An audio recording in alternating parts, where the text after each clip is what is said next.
Farm house రాజకీయాలతో వాళ్ల కుంపటే పగిలిపోయిందన్నారు CPI జాతీయ కార్యదర్శి నారాయణ. నియంత పాలన చేస్తే ఇలానే ఉంటుందన్నారు. అంతర్గత నియంతృత్వం తట్టుకోలేకే కవిత బయటకొచ్చిందన్నారు. హైదరాబాద్ గన్ పార్క్ దగ్గర రాష్ట్ర అవతరణ దినోత్సవ వేడుకల్లో పాల్గొన్నారు. మతతత్వ పార్టీ బీజేపీని తెలంగాణలోకి రానివ్వొద్దన్నారు నారాయణ. తెలంగాణ ఆవిర్భావ దినోత్సవం జరిపించుకుంటూ ఉన్నాం. తెలంగాణ ఉన్న ప్రజలే కాకుండా తెలంగాణ వాసులు ప్రపంచంలో ఎక్కడున్నా వాళ్ళు కూడా ఆనందపడుతూ ఉన్నారు. ఈ ఉద్యమం మహోద్యమంగా జరిగింది. ఒక విధంగా చెప్పాలంటే ఇక్కడున్న తెలంగాణ ప్రజానీకానికి ఒక అలవాటు ఉంది.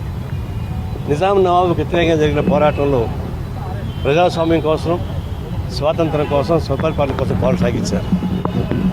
ఆ బేసిక్ అట్లే ఉంది. అయితే తెలంగాణ సాధన కోసం పోరాటం సాగించిన వాళ్ళల్లో అవునన్నా కాదన్నా కేసీఆర్ ప్రారంభించాడు. నెక్స్ట్ కోదండరాం, నెక్స్ట్ నేను గర్వంగా చెప్పుకోవాలి. రాష్ట్ర పార్టీ కార్యదర్శిగా ఉన్నా. నన్ను చాలామంది ఆంధ్రాకి పోతే దిశ తగలబెట్టారు. నువ్వు ఆంధ్ర వాడు ఉండి తెలంగాణ సపోర్ట్ చేస్తావని. అయినా సరే నా దిశబొమ్మను కదా నన్ను తగలబెట్టకుండా నేను మారని చెప్పాను. ఆ పార్టీ పాలసీ అది. ఆ ప్రకాశం ఆందోళన చేసిన తర్వాత వచ్చినటువంటి ఉద్యమం సాధించిన తర్వాత తెలంగాణ టీఆర్ఎస్ నాయకత్వం వచ్చినటువంటి ప్రభుత్వం కేసీఆర్ ముఖ్యమంత్రి అయిన తర్వాత ఆయన తెప్ప తగలేసుకుంటూ పోయాడు. తెప్ప మీద పోయేవాడు, మళ్ళీ తెప్ప తగలేసుకుని పోయేవాడు. అట్లా ముందు కోదండం తగలేసాడు, తర్వాత మమ్మల్ని తగలేసాడు. కానీ మేమేం బాధపడలే.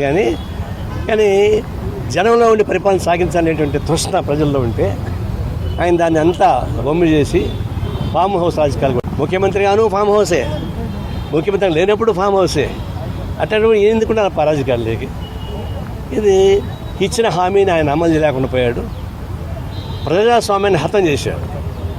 తెలంగాణ ప్రాంతంలో ప్రజానీకానికి ప్రజాస్వామ్యం లేకుండా చేశాడు.